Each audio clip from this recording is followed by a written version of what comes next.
Salut et bienvenue, j'espère que vous allez bien. Ceci est la première vidéo de l'année 2023. Donc pour commencer la nouvelle année, je vous souhaite une bonne année.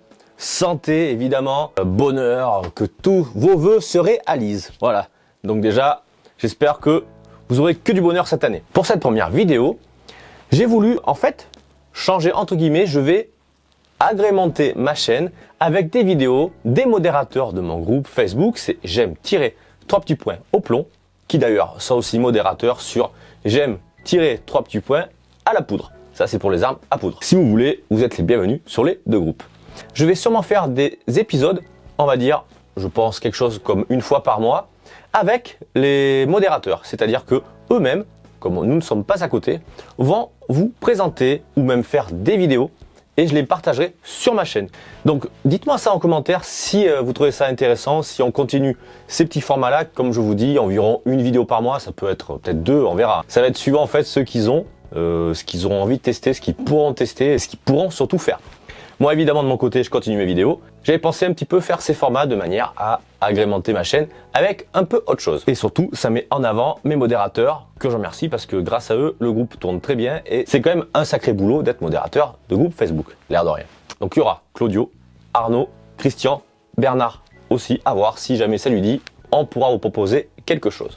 Donc voilà, je trouve ça plutôt cool de partager. Donc pour cette première vidéo, comme vous avez vu dans le titre, on va parler d'une carabine PCP et pas des moindres, une FX Airgun. Donc déjà, c'est une catégorie que j'aimerais d'ailleurs m'acheter, ça on verra plus tard. J'aimerais une FX. En tout cas, voilà, Christian donc a acheté cette carabine et il va nous faire la présentation dans cette vidéo et plus tard on aura droit à des tirs. Là donc c'est une vidéo de présentation simple avec les informations et les caractéristiques de sa machine. Je vous laisse donc visionner la description de la FX par Christian, notre modérateur du groupe Facebook. Et écoutez, maintenant, je vous dis à la prochaine. Maintenant, comme ça, je ne ferai pas une vidéo à la fin.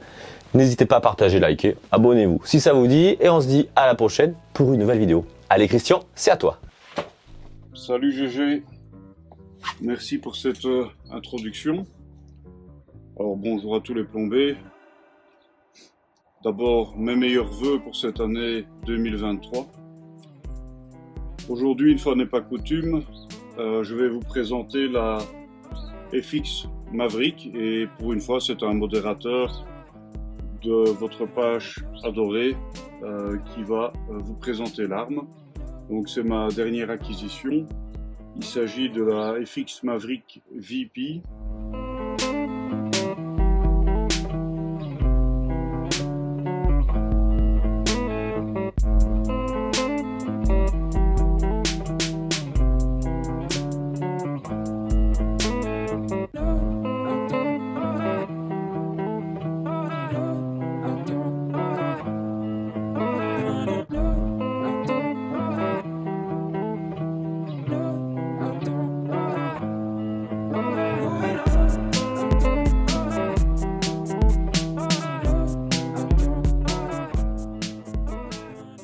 En fait, cette carabine a été conçue à la base pour tirer des plombs très lourds et pour tirer des slugs. Pour tirer des slugs, il faut un kit qui est fourni, qui coûte une cinquantaine d'euros et qui comporte un marteau différent qui permet de tirer les slugs et de monter à ce moment-là, je dirais, entre 75 et 90 joules de puissance. Actuellement, comme elle est configurée, cette carabine monte entre 45 et 50 joules. Cette carabine est équipée d'un réservoir de 400 cm3 en aluminium. C'est la différence par rapport aux autres FX Maverick. Je pense la seule différence, si ce n'est la puissance, on utilise des slugs, qui est bien sûr bien plus importante puisque la FX Maverick est standard, je vais dire, est prévue pour plus ou moins 75 joules. Celle-ci étant prévue pour 90 joules. Elle est équipée, comme maintenant la grosse majorité des FX, d'un double régulateur. Donc on le voit ici, on a un double régulateur. Alors à quoi ça sert? Tout simplement, le premier régulateur va réguler la pression de la bouteille. Ici dans notre cas, enfin dans mon cas, le premier régulateur va être à 165 bars et le deuxième régulateur va être réglé à plus ou moins 120, 125 bars plus ou moins. L'objectif étant de garder entre 30 et 40 bars de différence de pression entre les deux régulateurs, et ce pour avoir une meilleure précision au niveau du tir de la puissance de l'arme. Le réglage est relativement facile, même si j'avoue m'être planté la première fois. L'erreur que j'ai faite, c'est que j'ai probablement vissé une des vis de régulateur. Donc il faut savoir que pour le régulateur 1, la première vis se trouve ici en dessous. Pour le régulateur 2, la vis se trouve ici. Donc pour pouvoir faire cette opération, il y a déjà des vidéos sur YouTube, mais c'est relativement simple, hein. Il faut dévisser la bouteille qui est équipée d'une soupape.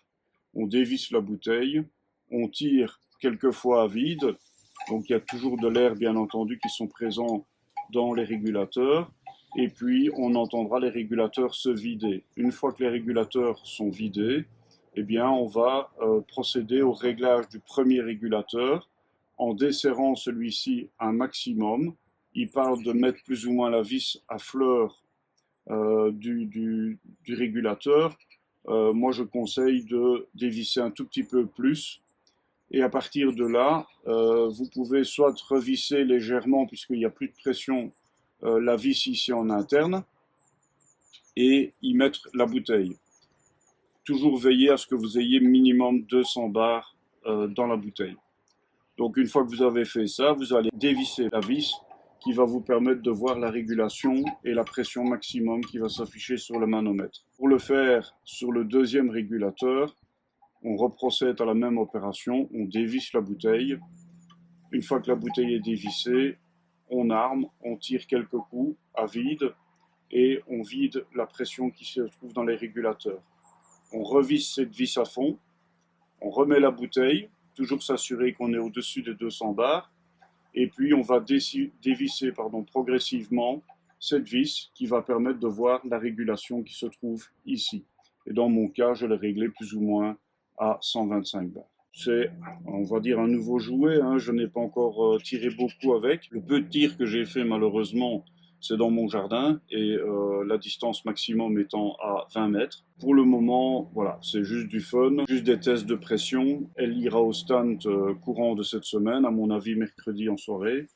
Elle ira au stand pour voir un peu ce qu'elle va donner à 50 mètres. Ici, nous avons la possibilité de régler le poids du marteau, donc c'est-à-dire que c'est ce qui permet de percuter le plomb. Le poids du marteau se règle à l'aide d'une molette qui se trouve à l'arrière de la FX. Je ne rentre pas trop dans les détails. Si vous avez des questions, n'hésitez pas à les poser. En ce qui me concerne, je l'ai équipé d'un bipied, comme vous le voyez ici. Ce bipied sur Amazon m'a coûté à peu près 50 €. Je l'ai attendu un mois, mais très bonne qualité, très bonne facture.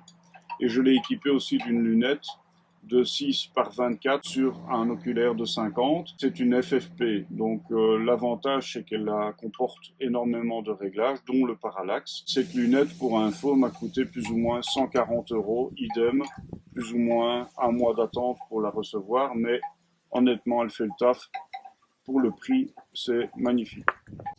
Donc voilà un petit peu le tour de cette FX. Les chargeurs rotatifs, un chargeur qui comporte 18 coups. Nouveau, quand on veut l'acheter, c'est 50 € plus ou moins. J'ai acheté chez Carm des chargeurs, hein, petit clin d'œil à nos amis qui commandent chez Carm. Donc j'ai commandé 2 chargeurs chez Carm de 12 coups, ce qui n'est pas plus mal. Par contre, le prix, très avantageux, 23 € le chargeur. Et je peux vous dire que c'est de très très bonne facture. Donc voilà un peu pour la présentation de la FX. Prochaine vidéo, ce sera des séances de tir et au besoin, si certains le souhaitent, les réglages de puissance qu'on peut faire dessus. Je pourrais faire une vidéo là-dessus. Voilà les amis, je vous souhaite à tous encore une fois une très très bonne année 2023. Big up tous les plombés qui suivent notre ami GG. Big up à tous les modérateurs de notre page qui font un travail formidable. Et je vous embrasse. À bientôt.